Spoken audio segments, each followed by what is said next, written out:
Hello everyone. இது உங்கள் the value investment YouTube channel. இன்றைக்கி நம்ம சேனலில் எதை பற்றி பார்க்க போகிறோம்னாக்கா, வாட் இஸ் டெப்ட் டு ஈக்விட்டி ரேஷியோ. டெப்ட் டு ஈக்விட்டி ரேஷியோனா என்ன, எதனால் அதை நம்ம கால்குலேட் பண்ணுங்கிறத பற்றி டீட்டெயில்டாக பார்க்கலாம். இப்போ ஒரு சிலருக்கு ஒரு டவுட் வந்திருக்கும், டெப்ட்னா என்ன, ஈக்விட்டினா என்ன, எதனால் ஒரு கம்பெனியை செலக்ட் பண்ணுறதுக்கு முன்னாடி இந்த ஃபண்டமெண்டல் அனாலிசிஸில் இந்த டெப்ட் டு ஈக்விட்டி ரேஷியோ நம்ம கால்குலேட் பண்ணுவோம்னு ஒரு சில டவுட் வரும். அதை பற்றி ஒரு எக்ஸாம்பிளோட பார்க்கலாம்.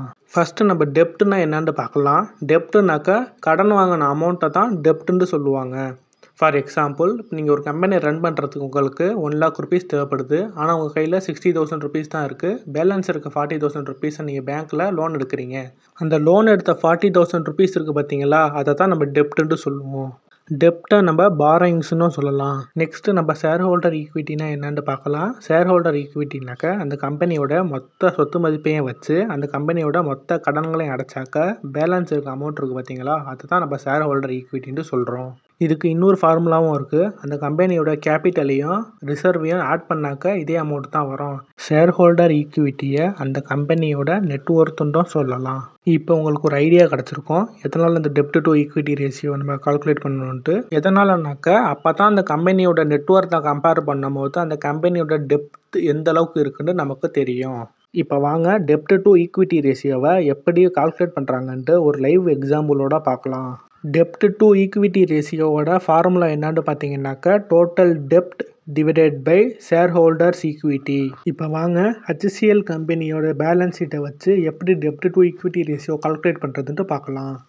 இப்போ நம்ம ஹெச்சிஎல் கம்பெனியோட பேலன்ஸ் ஷீட் எடுத்திருக்கோம். இதில் நம்ம ரைட் சைடு கார்னரில் க்ரீன் கலர் பாக்ஸ் இருக்குது பார்த்தீங்களா, 2024ஓடது, அதுதான் நம்ம கரண்ட் இயரோட பேலன்ஸ் ஷீட். இப்போ அதில் ரெட் கலர் பாக்ஸ் இருக்குது பார்த்தீங்களா, 5,791 ருபீஸ், அதுதான் இந்த கரண்ட் இயரோட பாரோயிங். நெக்ஸ்ட்டு நம்ம ஷேர் ஹோல்டர் ஈக்விட்டியை கண்டுபிடிக்கிறதுக்கு டோட்டல் பாரோயிங்ஸையும் அந்த டோட்டல் லயபிலிட்டியும் ஆட் பண்ணி டோட்டல் அசட்டோட நம்ம மைனஸ் பண்ணோக்கா நமக்கு ஷேர் ஹோல்டர் ஈக்விட்டி கிடைக்கும். அப்படி இல்லைனாக்கா மேலே ப்ளூ கலர் பாக்ஸ் இருக்குது பார்த்தீங்களா, ஈக்விட்டி கேபிட்டல் அண்ட் ரிசர்வ்ன்ட்டு, அதை நம்ம கரண்ட் இயருக்கு உள்ளதில் ரெண்டுத்தையும் நம்ம ஆட் பண்ணாக்கா நமக்கு ஷேர் ஹோல்டர் ஈக்விட்டி கிடைக்கும், அதாவது நெட்ஒர்த். இப்போ நமக்கு அது ரெண்டையும் நம்ம ஆட் பண்ணோம்னாக்கா நமக்கு 68,875 crores கிடைக்கும்.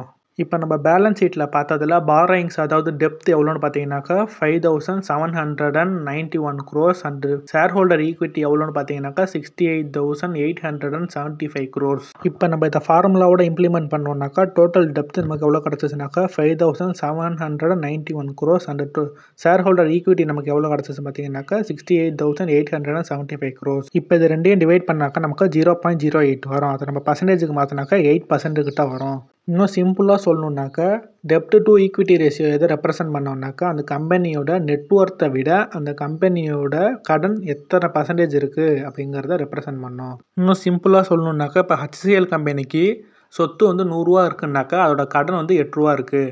இப்போ ஹெச்சிஎல் கம்பெனிக்கு அதோட சொத்தை கம்பேர் பண்ணும்போது அதோட கடன் வெறும் 8% தான் இருக்குது.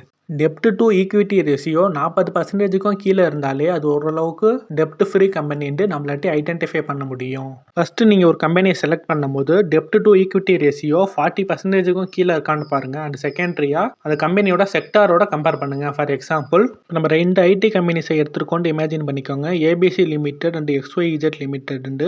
ஏபிசி லிமிடெட் கம்பெனியோட டெப்ட் டு ஈக்விட்டி ரேஷியோ எவ்வளோன்னு பார்த்தீங்கன்னாக்கா 0.15. அண்ட் நெக்ஸ்ட் XYZ கம்பெனிக்கு டெப்ட் டு ஈக்விட்டி ரேஷியோ எவ்வளோன்னு பார்த்தீங்கன்னாக்கா 0.35.